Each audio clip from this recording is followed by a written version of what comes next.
quiero resaltar que eres una persona de verdad muy estudiosa, un nerd que se ha superado día con día, estudias un montón, lees un montón. Sí. Pero lo más importante, creo yo, es que eres un hijo que la ha visto no dura sino tupida también. Sí, durísimo. Porque muchas veces hablamos en Academia para Padres, obviamente, de esta parte de paternidad, ¿no? Y cómo nosotros, como padres de familia, le podemos ayudar a los hijos, ¿no? Sí. Y de repente podemos encontrar historias muy tristes en donde los padres son abandonados, en donde los padres son exigidos, reciben mucho maltrato de los niños y demás, y me exigen, y es que no ha sido la persona suficiente, lo que sea, ¿no? ¿Qué hice mal? ¿Qué hice yo para merecer esto? Y tú tienes una historia dentro de este libro. Sí, que está fuerte y bonita. Es una delicia. Muchas Es gracias. una delicia tu historia, porque es un libro autobiográfico, Sí, ¿no? está basado en hechos reales. Basado en tu vida, En mi vida. en la vida de tus papás, en la vida de tu hermano, y te agradezco muchísimo por abrirlo en esta manera. Sí, claro. Y yo no puedo hablar de esto más que tú. Por favor, dinos de qué se trata ser hijo, desde tu punto de vista. Híjole, qué gran pregunta. Yo creo que el ser hijo, yo creo que es primero entender, y que bueno, esto lo digo ya casi con 50 años, que no hay persona en el planeta que te quiera más que tu padre y que tu madre. En mi caso. A pesar de los regaños, de los golpes. A pesar de los regaños, a pesar de que ya cuando empiezas a explorar un poco más, dices, es que mi papá o mi mamá es así por esto, ¿no? Porque tuvo un contexto bien distinto. Yo creo que primero, en mi caso, era entender que tus padres son las personas que más te aman y que en el caso de los míos, que quieren lo mejor. Yo creo que la verdad es que la mayoría de los padres quieren lo mejor, pero muchas veces no tienen las herramientas.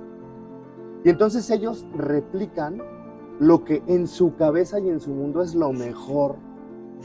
Pero sí para ellos, pero este tema me parece interesante, ellos replican lo que en su concepto deben de transmitir y regañar y guiar a los niños de acuerdo a todas las creencias y vivencias y experiencias que ellos han tenido.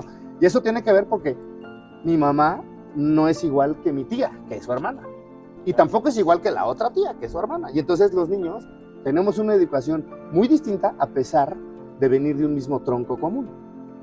A ver, nosotros como padres, cuando tenemos varios hijos, entendemos perfectamente que no somos los mismos papás para los hijos. También. Podemos llegar a tratar de educarlos a la misma manera y que las reglas sean las mismas, pero no tienes la misma conciencia con el primer hijo que con el segundo hijo. Porque tampoco tienen la misma edad, tampoco tienen la misma madurez y tampoco es lo mismo, o sea, es así. Totalmente. Y entonces después de entender esto que tus padres te aman, pero los terminas odiando cuando eres adolescente, porque oye, me están poniendo límites, ¿no? Todo el tiempo me están... Yo creo que ya después o sea, primero, al principio son tus superhéroes, después los odias en la adolescencia, después, en mi caso, yo empecé a trabajar con mi padre, entonces eso hizo que tuviéramos una lucha muy fuerte, porque mi padre quería que yo trabajara como él trabaja, porque desde su visión, esa es la mejor forma de trabajar. ¿Y qué crees? Pues yo no tengo nada que ver con el carácter y con la personalidad de mi padre. Entonces, por ejemplo, y esto es una historia, pero es real y era padre, porque mi papá siempre se opuso a dar dádivas en juzgados, ¿no? Nosotros nos dedicamos a derecho laboral desde hace 50 años. Dádivas, ¿qué es eso? Dádivas es, bueno, sí es importante. En las juntas había una mecanógrafa, y la mecanógrafa te ayudaba a desahogar la audiencia. Es decir, la mecanógrafa decía, en la Ciudad de México, ella escribía, siendo las 10 horas del día tal, del año tal, no, pues todo. Y entonces tú tenías que decir, pues comparece por la parte actora, comparece por la parte demandada, y acredita su personalidad con este poder, y ratifica la demanda. Todas estas cosas son muy aburridas. Con todos esos vocabularios incomprensibles. Exacto. La gente con TDA. Pero básicamente es que ellos apuntan todo lo que tú dices para que esté en la verdad legal, que es el documento. Para que conste. Para que conste en acta. Y entonces, al final, la costumbre era y es darle un dinero, un billete de 20 pesos, de 50 pesos. Gracias, propina. Muchas gracias, es como una propina. Mi papá dice, es que no, es su trabajo, para eso les pagan. Y también tiene razón, pero bueno, es que es una flojera y pues es una propina, es como llegar al restaurante y pues sí, para eso le pagan, pero bueno, también la propina forma parte integrante del salario, lo que sea. Mi papá nunca daba, entonces las secretarias pues, les caía súper mal, porque decían, este cuate es un codo.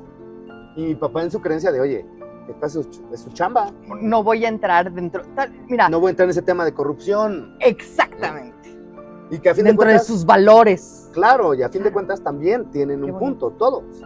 Pero yo hago el servicio social ahí en la junta local, porque yo estudiaba en la Libre y estaba a una cuadra. Entonces dije, pues aquí está muy padre, está muy sencillo, está a una cuadra. El tribunal estaba a 10, por flojo me voy a la junta. Perfecto. Tómala. Y yo, oye, ¿me ayudaban? Ten, ¿no? Porque pues yo decía, pues es la costumbre, al lugar que fueres, a lo que vieres. Y entonces mi papá me mandaba, porque pues yo estaba muy cerca, y yo llegaba y le reportaba, y llegó un día mi papá y me decían las secretarias, ¿ese es tu papá? No te puedo creer que sea tu padre. Son diametralmente opuestos. Tú eres muy buena onda y charachero, él ni siquiera nos voltea a ver. Es súper rudo, es old school. Correcto. No, ese es así. Y mi papá, es una historia curiosa, pero le digo, oye, cuando te metas al baño, métete un TV Notas, no te metes la jurisprudencia, porque todo el tiempo está, de verdad, y aparte él, o sea, tiene 75 años y lo adoro, y aparte trabaja todo el tiempo, ahorita está en una audiencia, pero es su pasión. Entonces él quería que yo fuera así, y quería que yo estuviera ahí sentado, estudiando todo el tema, aunque yo he estudiado mucho más que él, ¿no? En temas de, digamos, académicos. Sí, claro. Tienes más diplomas que él. Exacto, tengo más diplomas y acreditaciones educativas, pero seguro él estudia más los casos que yo. Entonces esta lucha es difícil porque tienes que acoplarte. Ya no solo al tema de padre-hijo, con esta relación, sino al tema de cómo trabajo con mi padre. Y lo que hizo pues fue rendirse. Y decir, oye, ya entendí, sí somos distintos, entonces vamos a unir fuerzas. Qué bonito. Porque ¿cuántos padres, en vez de unirse, rompen relaciones? Es muy común y sobre todo también, pues bueno, te imaginarás que como abogado también tienes que, los abogados no conectan mucho porque pues tienes que ser, una parte de ser abogado es estar un poco como deshumanizado, como oye, pues esto es esto y así. Y lo tienes que hacer porque si no, pierdes dinero, pierdes tu libertad, pierdes la casa. Entonces, sí es muy común que haya quiebres y rupturas familiares, pero la verdad es que ahora hacemos un equipo extraordinario, porque yo soy RP totalmente, y entonces yo llevo muchos clientes, y él coordina a todos los abogados, y la verdad es que lo hacemos muy bien, pero ese es un proceso que duró 10 años. Y que 10 años se dicen así, 10 años, pero vivir 3,650 días en pugna, estirando y aflojando para ver cómo sí, cómo no. Y qué bonito que tu papá logró, o sea, esta aceptación hacia ti. Sí, pero eso, y creo que tiene que ver mucho también con los jóvenes y con los niños, es tú tienes que estar convencido de tu argumento.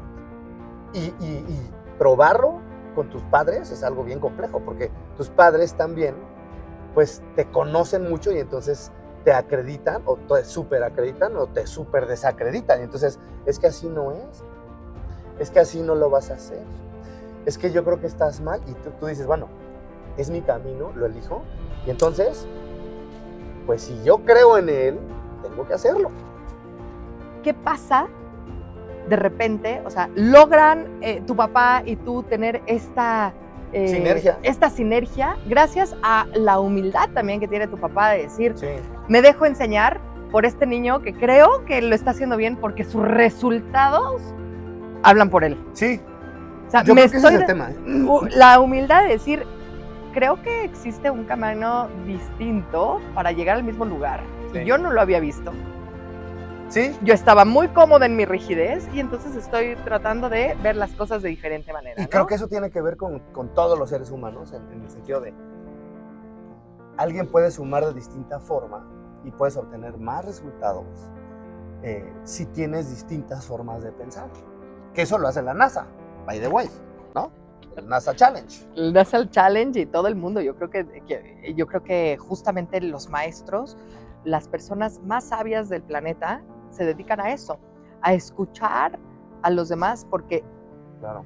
de verdad, se los prometo, no sé tú qué opinas, pero en mi experiencia personal, entre más aprendo, más estudio, más sé, me doy cuenta que no sé absolutamente Totalmente. nada. Totalmente. Y yo creo que la aproximación a la realidad, que eso ahora tiene que ver con la inteligencia artificial, siempre puede ser distinta.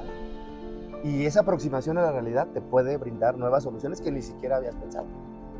Entonces eso es fascinante porque pues, este juego nunca se acaba. Y esa es la otra. El juego no se acaba. Escuchen eso, porque la vida sí es un juego. Sí, totalmente. Totalmente.